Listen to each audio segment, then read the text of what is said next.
Hi guys, and welcome back to History Revision Success. Now, today we're going to look at why was there a boom in the 1920s. So, in 1896, Henry Ford made his first car. In 1903, he began manufacturing this car, and it took 14 hours to make each one. So if you imagine the Ford cars that you might see on the streets today, it all comes from Henry Ford. So in 1903, it was taking him 14 hours to make each car. By 1920, this had changed to 93 minutes. One car, 93 minutes. How? Well, this video is going to be all about how that happened. How did America engage in mass production? How did how did Henry Ford envisage the assembly line? And how did all of this lead to and help to contribute towards the boom that America faced? Now, in the 1920s, many Americans enjoyed a lifestyle that was the envy of millions around the world. They had luxury items such as cars, radios, vacuum cleaners, and washing machines. American businesses were doing well. Factories were mass producing luxury consumer goods, wages were high, and unemployment was low. This was America's economic boom. There are a couple of reasons why this happened, and in this video I'm going to work through them one by one and explain them really, really clearly for you so you know exactly what they are. Now, just before we leave, I've got a picture of this car behind me. This is the Tin Lizzie, which was Henry Ford's original car. It came in every color, as he said, as long as it's black. Okay, so that's that. Now, reason one. Sorry, I've just got some advertisement here of all the different products that were available at the time. Now, reason one, the First World War. So, before the First World War, America was isolationist. Isolationist means to favor a policy that means your country will remain apart from the affairs and interests of other groups. So basically, if you follow an isolationist policy, you're sticking to yourself. So in the context of America, it means they are worrying about their own affairs. They're not getting involved in other people's problems. They want to focus on themselves, put their money towards themselves. America did not enter the First World War at the same time as everybody else. When most of the world were at war, America were able to financially benefit from this position, and this was part of their isolationism. They were worrying about themselves, not getting involved in the affairs of others, okay? So as they joined the war later, they were able to prosper financially from that situation. For example, they loaned Britain money, and they were able to sell food and weapons and equipment to Europe, which created many jobs. Furthermore, before the war, Germany had been the leading producer of chemicals, dyes, and medicines. The war disrupted this, obviously, as America, as most of the Allied nations were not going to be buying from Germany for a start. And second of all, Germany were not in a position to be mass producing these goods or creating these goods because they were at war. That left a void which America were very happy to fill. So, as they were relatively untouched by the fighting compared to Europe, they were able to produce a high percentage of the world's goods. By 1920, America was producing 78% of its cotton, 78% of its corn, 55% of its cotton, and 42% of its electricity and coal.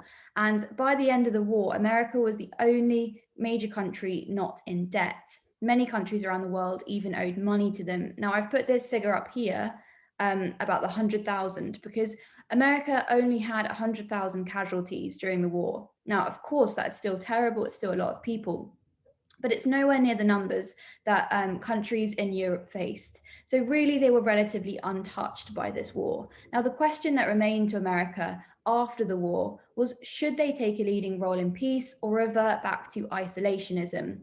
An interesting example of this is how Woodrow Wilson, who suggested the formation of the League of Nations at the Treaty of Versailles, wanted to go ahead and be a part of it, but the US Congress voted against America's participation. This shows them following an isolationist policy, not getting involved in the affairs of Europe. Now, reason two, consumer society. So in 1916, 15% of American homes had electricity. However, by 1927, nearly 70% had. This meant workers could now use electric gadgets such as vacuum cleaners, toasters, washing machines, radios, and the list goes on.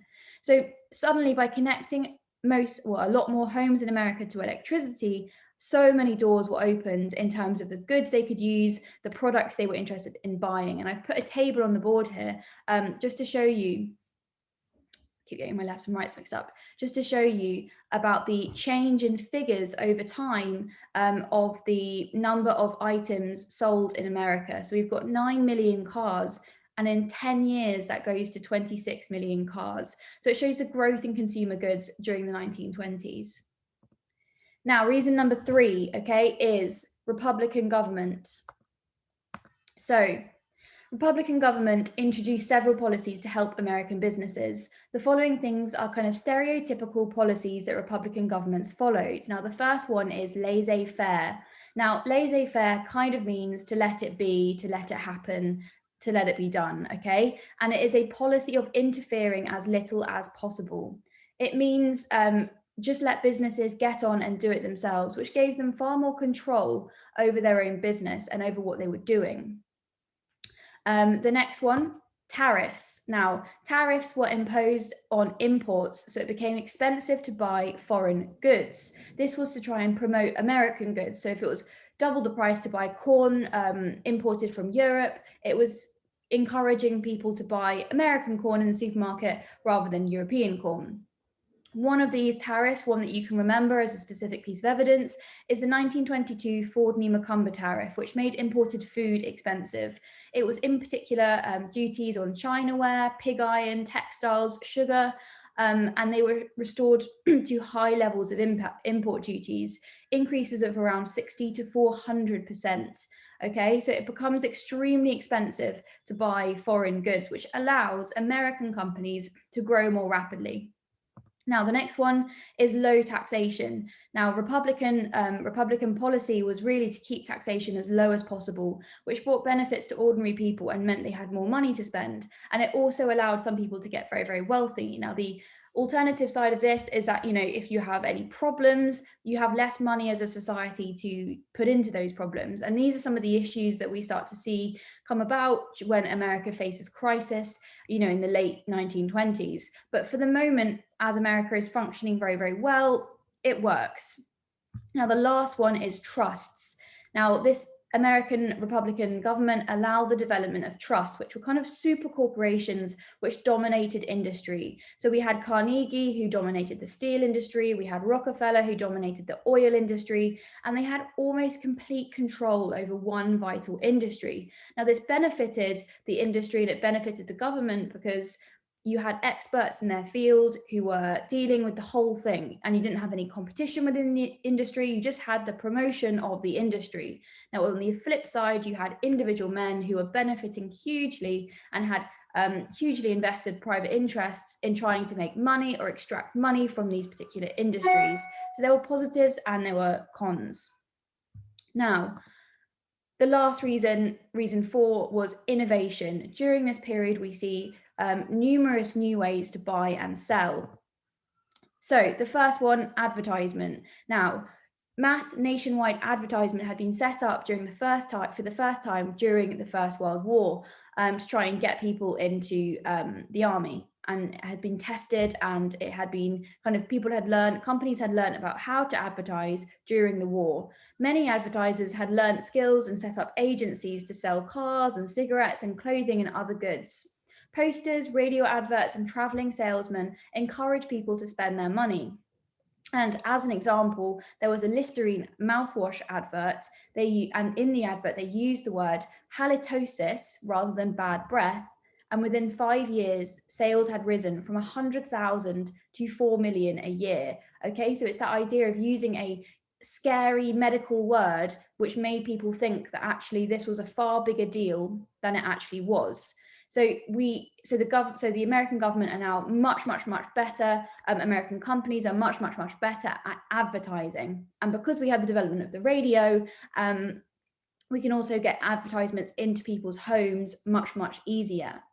Now, the final reason, we're still in the same category, aren't we? But we're going to be looking at hire purchase. So this is another innovation of the period. This was about buying on credit. Pay a deposit now and pay the rest in installments. So if you have a mobile phone, which you pay for every month, or your parents pay for every month, that is effectively on hire purchase. You put a down payment down. Most of those phone contracts have some kind of lump sum at the beginning, and then you're paying it off over time. 8 out of 10 radios at the time and 6 out of 10 cars were bought on credit. And this meant that you could access these goods with a far lower amount of capital. So if you don't have so many savings, you could still go and buy a car. You just had to pay it off over time. And this is all well and good while you keep your job and while the economy is stable. You might already be thinking about, oh, I can kind of see why this could become a problem. As companies became better at this, there became more adverts, and more people were kind of drawn into this. So lots and lots of kind of, normal families had multiple items on hire purchase, multiple payments going out every month, lots and lots of things that they had to pay off. And the final one is mass production. So Henry Ford invented the assembly line. This meant cars and later other goods could be built bit by different people. This led to mass production, and goods therefore became cheaper because it becomes far more efficient and far easier to train people to make these items. This created more jobs in all of these industries, especially the car industry, and as companies became better and more efficient, goods became cheaper. So these are all reasons why in the 1920s we see a boom. We see the increase in the amount of goods available and consumer goods. We see the increase in the amount of people able to access those goods. We see the increase in advertisement, trying to encourage you to purchase those goods. Because these companies are all doing well, they hire more people. And because these companies are allowed to kind of have more laissez-faire policies, they are able to be more effective and earn more money. Now, all of this is fantastic as the train keeps going, but as we'll find out, at some point, the system of buying everything and having loads and loads and loads of people purchasing things but not paying the full amount for it at the moment is going to crumble, okay? So stay tuned for the crash later on.